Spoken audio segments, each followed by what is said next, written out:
Olá pessoal, tudo bem com vocês? Professor Diego aqui novamente, dessa vez mostrando mais um vídeo sobre concentração de tensões devido a momentos fletores em peças com irregularidades de geometria. Mas não antes deixar uma frase para poder fazer vocês refletirem e tocar o coração de vocês com essa frase, que diz o seguinte, a autora é a Gloria Groove e ela fala: quem é essa menina de vermelho? Eu vim pro baile só para ver ela rebolando até o chão. Beleza? Bora pro exercício.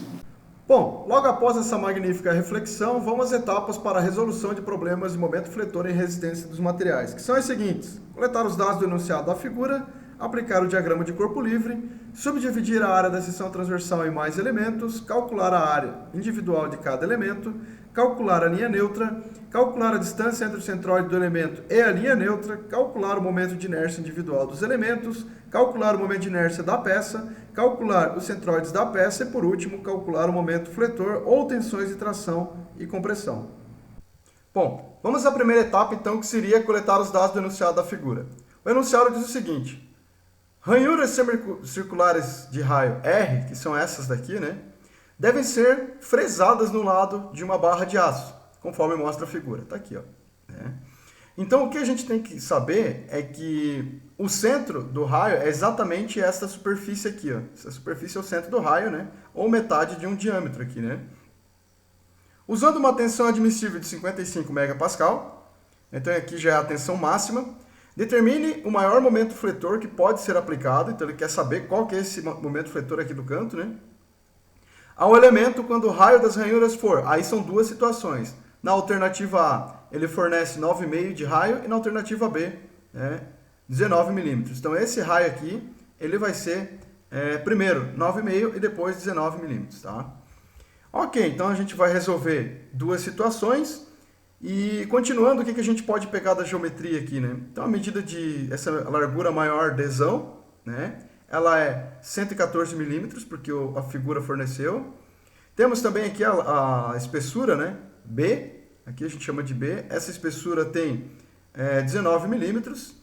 E aí, o Dzinho, que é essa distância aqui, ó, vai ser em relação ao raio. Então, a gente vai ter dois Dzinhos desses. Um para o raio de 9,5 e o outro para o raio de 19. Uma vez que o centro, o centro do raio, essa figura aqui não ajuda muito, mas o centro do raio está exatamente na superfície aqui, Então, o Dzinho, na verdade, na primeira situação, será o Dzão menos duas vezes o raio. Por que duas vezes? Porque eu tenho os dois lados, em cima e embaixo.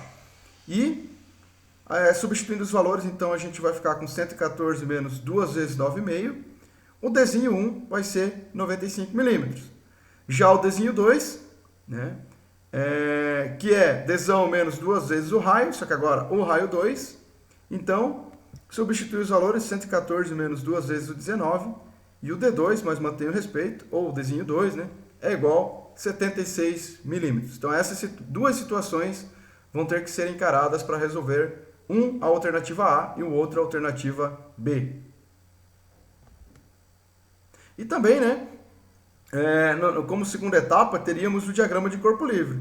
Só que o diagrama de corpo livre, ele se dá quando você tem vários esforços e quer encontrar o momento máximo. Como aqui ele já está dando, ele não deu o valor de momento, mas ele está dizendo que é um momento só que vai ser aplicado aqui, essa etapa do diagrama de corpo livre não se aplica. Então, vocês matam mais essa etapa aqui, e deixa apenas o momento que a gente já vai descobrir. Próxima etapa, então, será subdividir a área da seção transversal em mais elementos. Eu tenho duas áreas, uma referente ao Dzão e uma referente ao Dzinho. Se fosse olhando nessa vista cortada aqui, o Dzinho está essa peça aqui achurada, e a do Dzão é a parte maior aqui, que é uma vista cortada exatamente do centro aqui. Então, essa parte maior eu chamaria de A3, que é BDzão, mas não vou usar ela, não vai servir para nada. Porque o que eu realmente preciso saber é nesta área menor aqui do Dzinho, tá? A próxima etapa seria calcular individualmente essas áreas, mas não necessariamente vai ser preciso, tá? Você pode até calcular aqui, colocar os valores, eu vou ter Dzinho 1 para a área 1 e Dzinho 2, ou D2, mas mantenho respeito para a área 2. E para substituir os valores, você tem que colocar eles já em metro, tá? Na qual você vai ter as duas áreas aqui, ó. Área 1, 0,001805 metros quadrados, e área 2, 0,001444 metros quadrados. Mas não calculem essa área, não será necessária. Eu só faço isso para demonstrar que é esta a real área que vocês vão estar examinando em todo o problema, tá? Que é esta areazinha menor aqui, e não a parte maior. Por quê? Porque quanto maior a área, menor será a tensão. E aqui ele pede sempre em relação à tensão máxima. Então eu vou considerar a menor área, porque quanto menor a área, maior será a tensão, tá? Então, considerem sempre esta área aqui, a área da onde tem o rebaixo aqui, né? A próxima etapa é calcular a linha neutra dos elementos. Como aqui eu vou ter 2Ds, né? Eu vou primeiro encontrar a linha neutra aqui. A linha neutra vai estar exatamente no centro, porque eu considero essa peça aqui simétrica, ela é simétrica, né? Então vai ser exatamente o centro. A linha neutra 1, né, do meu primeiro elemento, vai ser o D1 sobre 2, que é exatamente a metade de D aqui, né? Então vai ser 95 sobre 2. A linha neutra 1 é 47,5 milímetros. Já a linha neutra 2 vai ser D2 mais manter o respeito sobre 2, que é 76 sobre 2. Então, a linha neutra 2 é de 38 milímetros. E a próxima etapa é calcular a distância entre o centroide do elemento e a linha neutra. Como o centroide do elemento e a linha neutra de cada elemento, né, eu só tenho um elemento, então vai ser a própria linha neutra. Então essa parte aqui não existe, tá? O centroide do elemento até a linha neutra não vai ter, porque eu só tenho um elemento, não preciso fazer diferença nenhuma para calcular o momento de inércia. E agora a próxima etapa é calcular o momento de inércia individual dos elementos. Bom, eu só tenho um elemento, mas que ele vai ser avaliado duas vezes, tá? Eu não tenho mais de um elemento, eu tenho um elemento que é só essa área aqui, mas que vai ser avaliado duas vezes porque o D muda. Então, o primeiro elemento a gente vai ter o momento de inércia, que é base vezes altura dividido por 12, então eu coloco D1 na primeira altura, né? E a base não muda, então nós vamos ter, dividindo por 1000, né, os valores em milímetros para ficar em metros, né? 0,0019 vezes 0,095 ao cubo dividido por 12, e o momento de inércia 1, né, do meu primeiro elemento em relação a D1 é 1,357510,417 vezes 10 da menos 6 metros na quarta. Bom, e do nosso segundo elemento, né, o momento de inércia vai ser o momento de inércia 2, né, base vezes a altura ao cubo, que é o D2, mas mantenha a respeito, né, o cubo, dividido por 12. Substituímos os valores, não se esqueçam de transformar em metro, né, para colocar na equação. E resolvendo essa conta aqui, vocês vão chegar em momento de inércia 2, 695,04533 vezes 10 da menos 9 metros na quarta. E na próxima etapa, né, que seria calcular o momento de inércia da peça, não vai ter. Por quê? Porque quando você tem apenas um, né, esse aqui já mata com um próprio momento de inércia. Mas aqui, como é individual, eu tenho este momento de inércia e depois eu vou resolver este momento de inércia. São coisas individuais que tem que ser resolvidas separadamente. Então, isso aqui não vai ter, tá? Porque em ambos os casos a peça é simétrica. Então, você não tem como calcular o momento de inércia total, porque a peça não é irregular no sentido aqui da seção transversal.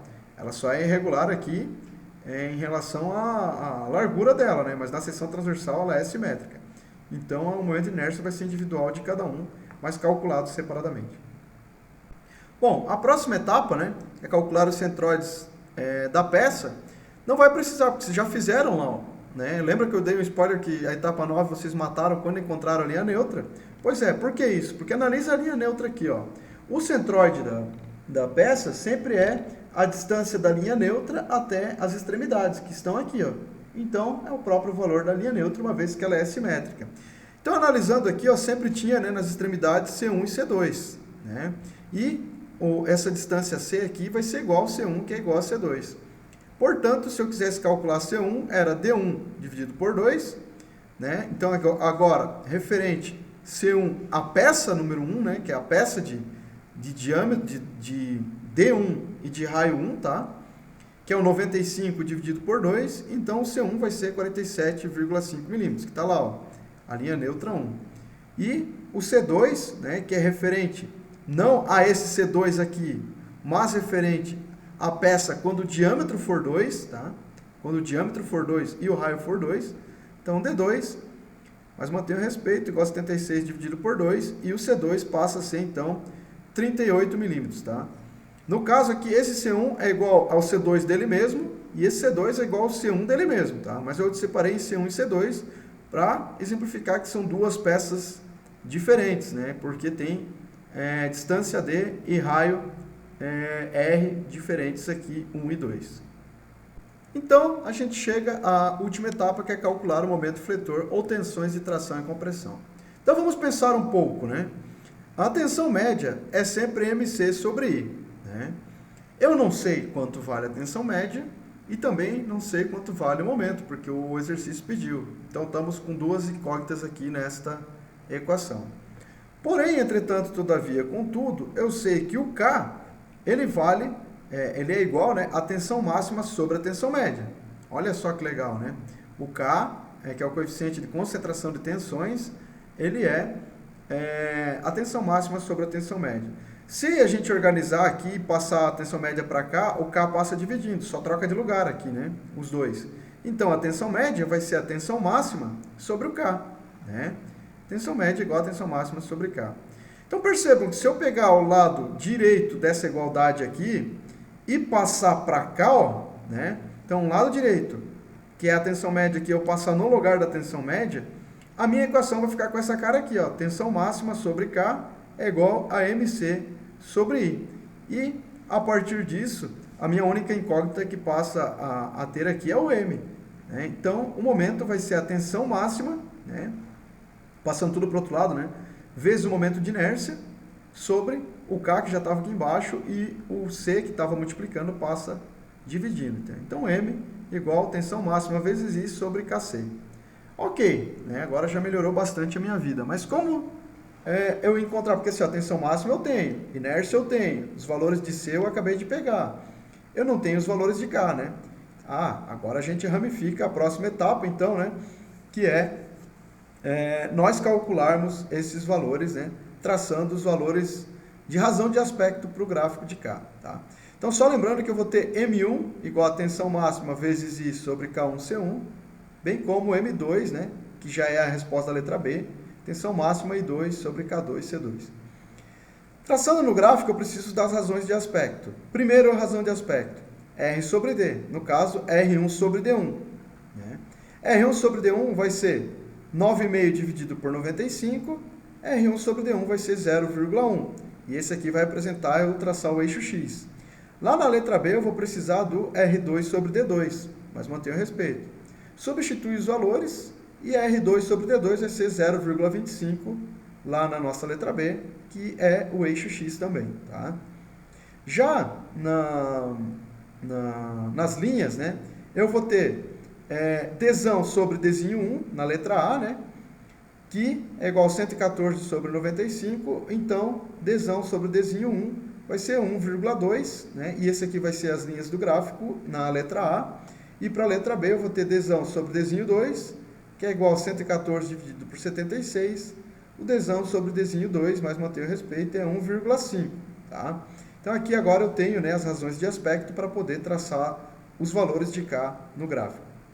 Para resolver a alternativa A, vamos na primeira equação, né, tudo com a referência de 1, né, M1, D1, R1, tudo com 1 aqui. Ó. Então eu coloco o gráfico aqui para vocês e... primeira coisa, onde está R sobre D? Está aqui embaixo, é o eixo X, eu tinha comentado com vocês. Ó. E ele deu 0,10 para 1, né? Então, traço uma vertical para cima, encosto na linha de Dzão sobre Dzinho, que é 1,2, olhando de cima para baixo é a terceira linha. Então, é bem esse ponto aqui. Ó. Encostou aqui, traço uma horizontal para a esquerda e vai dar um K de aproximadamente 2,8. K aproximadamente 2,08, desculpa, né? Não 2,8, 2,08. Como tem um aproximadamente aqui, esta nossa equação aqui, ó, né, e agora a gente vai calcular o que se pede, ela passa a ser aproximada também. Então eu substituo os valores, né, que o momento da minha questão 1 vai ser a tensão máxima, que é 55 megapascal, então vezes 10 na 6, vezes o momento de inércia 1, que está lá, ó, 1,3575, né?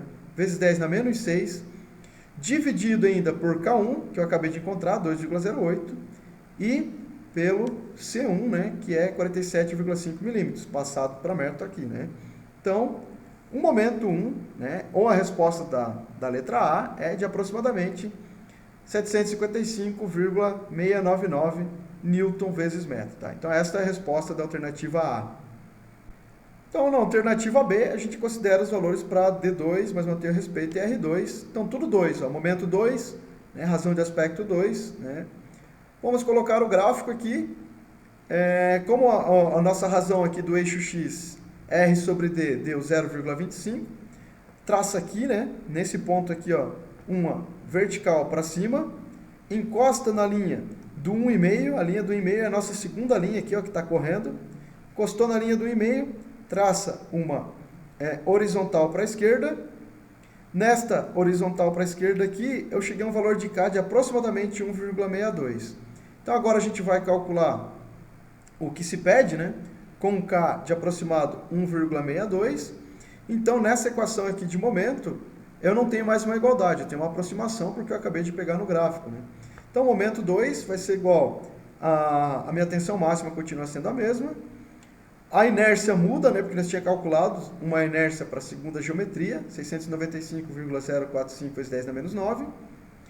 O valor de K agora é 1,62, que eu acabei de traçar no gráfico, e o valor de C também muda, que é 38 milímetros, então 0,038.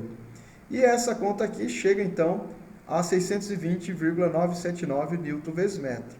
E esta é a resolução da alternativa B do exercício, e assim a gente finaliza todo o exercício desta forma. Era isso, senhores. Espero que vocês tenham gostado do exercício, tá? Se você gostou, deixa um like. Se você não gostou, deixa um like também, tá? Você é obrigado a deixar um like nesse vídeo, tá? Peço que inscreva-se no canal e ative o sininho, porque esse não é um vídeo só de estática e dinâmica e resistência dos materiais. Tem vários outros vídeos voltados de outros cursos aqui também, tá? Dúvidas? Escreva aqui nos comentários, também pode escrever sugestões para vídeos futuros. Espero que vocês tenham gostado, fiquem com Deus, bons estudos e até a próxima. Valeu!